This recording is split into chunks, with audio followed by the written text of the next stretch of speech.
மீண்டும் ஒரு விளையாடிகள் உங்கள் அனைவரையும் சந்திப்பதில் பெருமகிழ்ச்சி. 2020 உலகின போட்டிகள் இப்பொழுது மேற்கத்திய தீவுகள் மற்றும் அமெரிக்காவில் நடைபெற்றுக் கொண்டிருக்கிறது.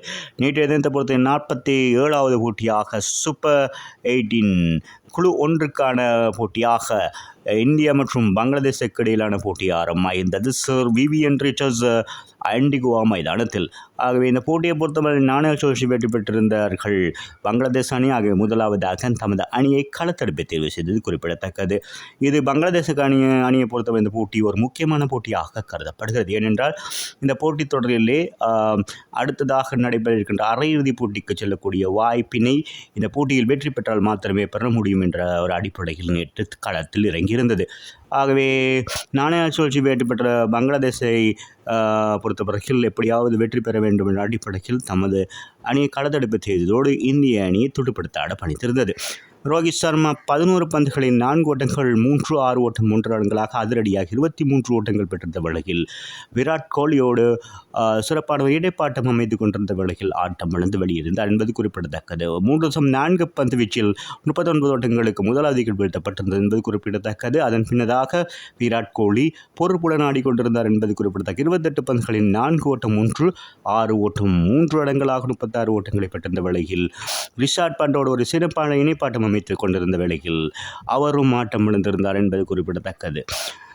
மொத்தமாக 27 பந்துகள் 36 ஓட்டங்கள் ரிஷாட் பண்டுக்கு இடையிலான இணைப்பாட்டம் வழங்கப்பட்டிருந்தது. முதல் 6 பந்துகளில் 53 ஓட்டங்கள் இந்திய அணி பெற முடிந்தது.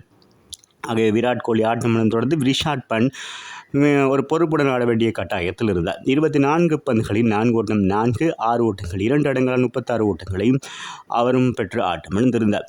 சூரியகுமார் யாதவ் வந்த வேகத்தில் 6 ஓட்டங்கள் பெற்றிருந்த வேளையில் ஆட்டம் இழக்க 73 ஓட்டங்களுக்கு 3 விக்கெட்டுகளை இழந்து தடுமாறிந்த வேளையில் சிவம் தூபே ஒரு பொறுப்புடன் ஆட வேண்டிய நிலையில் 24 பந்துகளில் 6 ஓட்டங்கள் 3 அடங்கலாக 34 ஓட்டங்களை பெற்று ஓரளவுக்கு ஓட்டங்களை பெற்றுக் கொடுத்திருந்தார். ஹார்திக் பாண்டியா அணியின் துணைத் தலைவர் சிறப்பான ஒரு துடுப்பாட்டத்தில் நேற்றைய தினத்தில் அதிரடியாகவும் பொறுப்புடன் ஆடியிருந்தார். 27 பந்துகளில் 4 ஓட்டங்கள் 6 ஓட்டங்கள் 3 அடங்கலாக 50 ஓட்டங்களை பெற்றிருந்தார். ஆட்டம் இழக்காது அக்ஷர் பட்டேல் ஆட்டம் இழக்காது 3 ஓட்டங்கள். அதன் காரணமாக இந்திய அணியின் மொத்தமாக நிர்ணயிக்கப்பட்ட 20 ஓவர்களில் 5 விக்கெட்டுகளை மாத்திரமிழந்து சிறப்பான 196 ஓட்டங்களை பெற முடிந்தது. ஆகவே பங்களாதேஷ் பந்துவீச்சை பொறுத்தவரையில் தன்சித் ஹசன் சாஹிப் மற்றும் ரிஷாட் ஹுசைன் தலா 2 விக்கெட்டுகளையும் சாஹிபுல் ஹசன் 1 விக்கெட்டையும் வீழ்த்தியிருந்தார்கள். ஆகவே பங்களாதேஷ் அணி இந்த போட்டியில் எப்படியாவது வெற்றி பெற வேண்டும் என்ற நோக்கத்தோடு களத்துக்குள் நுழைந்திருந்தது 197 ஓட்டங்களை இலக்காக கொண்டு.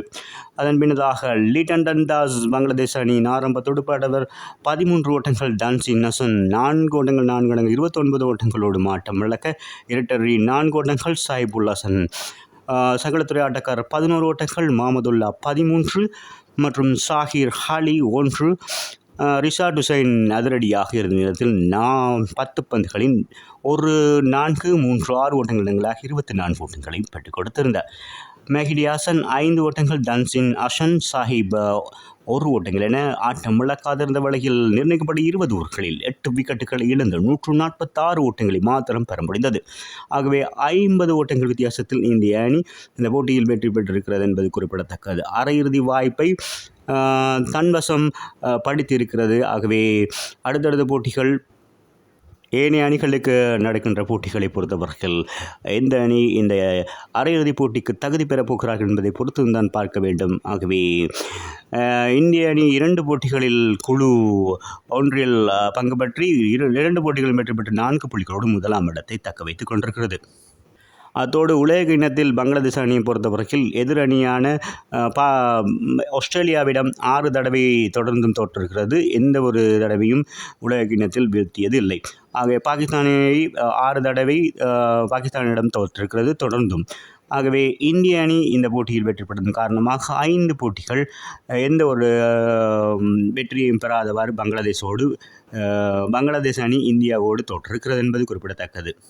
ஆக இந்திய பந்துவீச்சை பொறுத்தவரை குல்தீப் யாதவ் சுழற்பந்து வீச்சாளர் 4 ஓவர்கள் 19 ஓட்டங்களில் 3 விக்கெட்டுகளையும், ஜஸ்ரீத் பும்ரா உலகத்தின் அனைத்து வீரர்களையும் அச்சுறுத்தி கொண்டிருக்கும் 2020 பந்து வீச்சாளராக தன்னை அறிமுகப்படுத்தி கொண்டு இன்று உலகத்தின் சிறந்த பந்து வீச்சாளராக இருக்கின்ற அவர் 4 ஓவர்களில் 13 ஓட்டங்கள் 2 விக்கெட்டுகள். மீண்டும் ஒரு சிக்கன பந்து வீச்சினையும் வழங்கியிருந்தார். சிறப்பாக ஹர்ஷீப் சிங் 2 விக்கெட்டுகள் மற்றும் ஹர்திக் பாண்டியா 1 விக்கெட்டை வீழ்த்த இந்த போட்டியில் 50 ஓட்டங்கள் துடுப்பாட்டத்திலும் 1 விக்கெட்டையும் வீழ்த்தியிருந்த ஹர்திக் பாண்டியா இந்த போட்டியின் ஆட்ட நாயகன் விருதினையும் பெற்றுக்கொண்டார் என்பது குறிப்பிடத்தக்கது. மீண்டும் ஒரு விளையாடி உங்களை சந்திக்கும் வரை உங்களிடமிருந்து விடைபெறுவது உங்கள் அன்பின் பதுலை தாஸ். வணக்கம்.